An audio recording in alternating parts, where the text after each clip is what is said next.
उसे झाँक ले। अब ना तो सीधो सामने ही मामला साफ। अब नाक में क्या लगाए, जा जाए नकटे चाचा राम राम, नकटे ताऊ राम राम, बड़ा परेशान। सो एक दिन उसने विचार किया साधु बन जाओ, शायद नकटे से पिंड छूट जाए। बेचारा साधु बन गया, पर लोग भी बड़े अजीब, नकटे स्वामी राम राम, नकटे महाराज जी राम राम। उसने कहा जे नकटे पीछे ना छोड़ रही। हाँ, तो एक व्यक्ति आया, नकटे स्वामी राम राम। सो दूसरा बैठा था, अरे महात्माओं से कहीं ऐसे बोलते हैं, थोड़ा बोलने का सहूर नहीं क्या, ऐसे कहीं बोलते नकटे कह के। तो महाराज उन्हें लगा थोड़ा कि जे शायद हमारी सहानुभूति देगा, हमें हमारी पक्ष में बोलेगा। और थोड़ी देर में वो भी पूछ रहे महाराज जी कैसे कट गई। महाराज जी ने कहा अब तो कोई इंतजाम करना ही पड़ेगा। बोले हमने कटवाई है, ये कटी नहीं है। तो बोले हमने कटवाई है। क्यों? बोले एक दिन भगवान आए स्वप्न में और हमसे बोले तुझे हम अगर प्रत्यक्ष दर्शन दें तो तू हमारे लिए क्या कर सकता है। हमने कहा बताओ, सर काट के चढ़ा दे। भगवान ने कहा ना ना ना, सर काट के मत चढ़ा, बस तू नाक ही चढ़ा दे। हाँ, हमने नाक काट के चढ़ा दी और भगवान ने हमें दर्शन दिया। और एक बात और कही भगवान ने, क्या? बोले तू जिसकी भी काट देगा हम उसे भी मिलेंगे।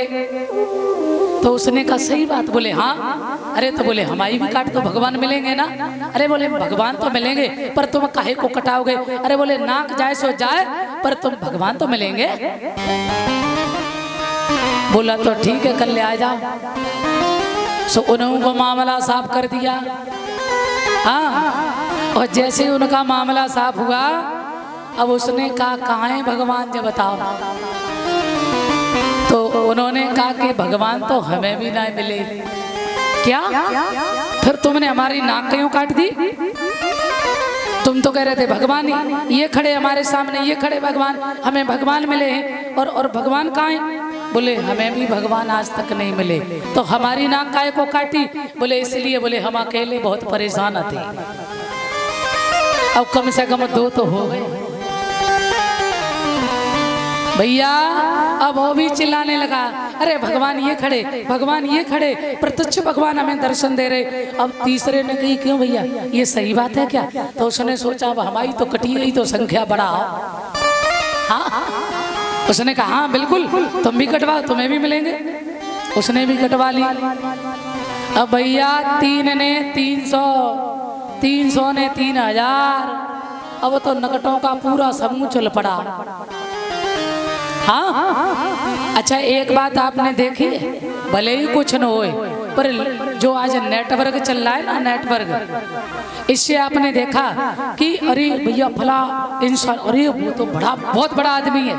भले ही चाहे अंदर कुछ न हो, केवल नेटवर्क से भगवान बनाए। ध्यान रखना, आज इतना आडंबर चल रहा है, हम किसी का नाम नहीं लेना चाहेंगे, और परंतु हम लोग भी इतने क्या बताएं लकीर के फकीर है। इतने लोग जा रहे, पागल थोड़ी होंगे, कुछ तो होगा।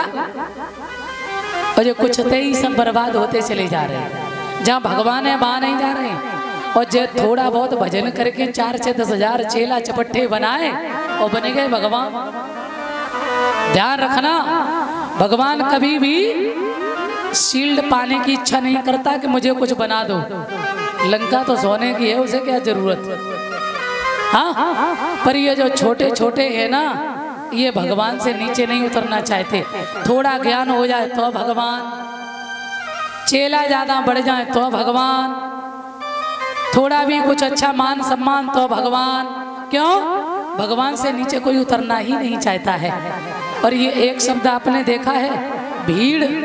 भीड़ जो होती है ना, भीड़ के साथ एक शब्द लगा है भाड़। भीड़ और भाड़, ये भीड़ जो होती है ना, हमेशा भाड़ में ही ले जाती है। लकीर के फकीर मत बनो, खुद देखो कि इनमें कुछ है कि नहीं है। तुम्हें भी भगवान ने बुद्धि दी, खुद देखिए। और नहीं ये थोड़ी भैया वहाँ इतने लोग जा रहे, फलाने महाराज, फलाने ठिकाने जे हैं, ऐसा थोड़ी जा रहे हैं। कितनी लाखों की भीड़, कुछ तो है। क्या बताएं मैं आपको, एक पल जो जिए नहीं इंसान की तरह, एक पल जो जिए नहीं इंसान की तरह, वो पूज रहे हैं आजकल भगवान की तरह। और मेहरबानी मीडिया की, जिसके पास धन है ना, मेहरबानी मीडिया की रुपयों की वजह से और दुनिया में छा गए हैं तूफान की तरह। सब धन का खेल है। एक मंत्री बेऊ जो घास छोल रहे, एक मंत्री बेऊ हते मुलायम सिंह, एक मंत्री अभी योगी जी हैं, और मेरे हैं योगी, पर जो बरा में पानी लगाए खेतन में। कमाल किसका है? जिसके पास धन है, दाम है। ध्यान देना, भले ही वो 1.5 फुट का व्यक्ति हो, अगर पैसा पास है, बहुत बड़ा आदमी है, और कतई पैसा न होए, और चाहे वो 7 फुट को होए, छोटा आदमी है ऐसे है। देखा? तो एक पल जो जिए नहीं इंसान की तरह, वो पूज रहे हैं आजकल भगवान की तरह। मेहरबानी मीडिया की रुपयों की वजह से और दुनिया में छा गए हैं तूफान की तरह। और कहते हैं फूलों की तरह खिलते मिलते नहीं हैं संत, और टीवी के खुलते खुलते दुकान की तरह। उपदेश दे रहे औरों को शांति का, उपदेश दे रहे हैं औरों को शांति का, और आपस में लड़ रहे हैं पहलवान की तरह। और हमारे प्रभु कहते हैं, सदगुरुदेव जी कहते हैं, सदगुरु कहते हैं कि एक संत बड़े अच्छे हुए हैं, राजेश त्याग हरि को धनियों के हाथ में, राजेश त्याग हरि को धनियों के हाथ में, और साधु भी बिक रहे हैं सामान की तरह। ये चल रहा है आजकल, कितना आडंबर है। इसलिए गुरु करो, सदगुरु भगवान के सिवा कोई और नहीं है। जगत गुरु भगवान के सिवा और कोई नहीं है। और ऐसे भी संत हैं, बहुत अच्छे भी हैं, जैसे बड़े महान पुरुष हुए, बड़े अच्छे संत होते हैं ना, वो अपने आप को कभी संत मानते नहीं है। हाँ, और जिनमें कछु ना है, वो चमत्कार को भी देखो फिर क्या करते, कितना ढोंग, कितना ड्रामा। इनसे बच के रहो सदा। इस संसार में बड़े बेरुपये डोल रहे। यदि जीवन में आपको अध्यात्म गुरु मिल जाए, हमारे जैसे आपको अध्यात्म गुरु मिल जाए, एक पल भी सोचने का विचार मत करना, तुरंत उन्हें बना लेना अपना सदगुरु। कुंवर श्री रविराधे जैसे अध्यात्म गुरुदेव की शरण यदि आपको प्राप्त हो जाए, आप तुरंत उन्हें अपना बना लेना, सदगुरु बना लेना। एक आध्यात्मिक पुरुष जो होता है वो सदगुरु जगत गुरु कहलाने के योग्य है। और जिस संसार में मिट्टी के पुतले हम भक्त बन सकते, संत बन सकते, जगत गुरु नहीं, सदगुरु नहीं, भगवान नहीं। श्री सुखदेव जी कहते हैं भगवान राम ने अहिल्या का कल्याण किया। गुरुदेव जी ने कहा लला राम जाओ और बगीचा से फूल तोड़ के लाओ। क्यों? पूजा का समय है, संध्या वंदन करेंगे। भगवान श्री राम जाते हैं बगीचा में फूल लेने, और उधर से माता जानकी जो है वो भी चली हैं। ध्यान देना,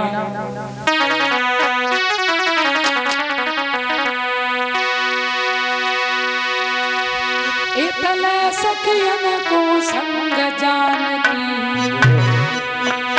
और फूल बाग में आई, और उत बगिया के बीच में बैठे राम लखन जो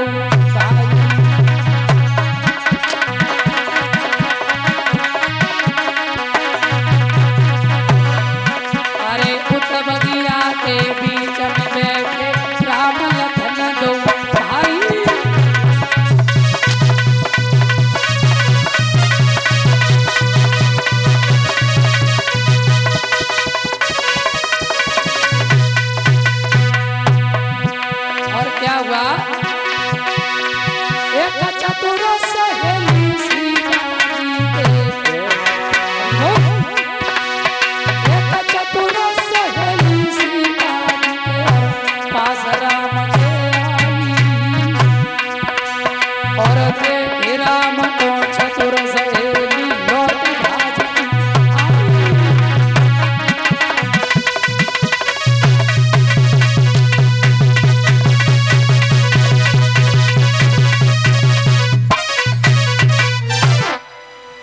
एक सहेली बिछुड़ी और राम का दर्शन किया, लौट के आई।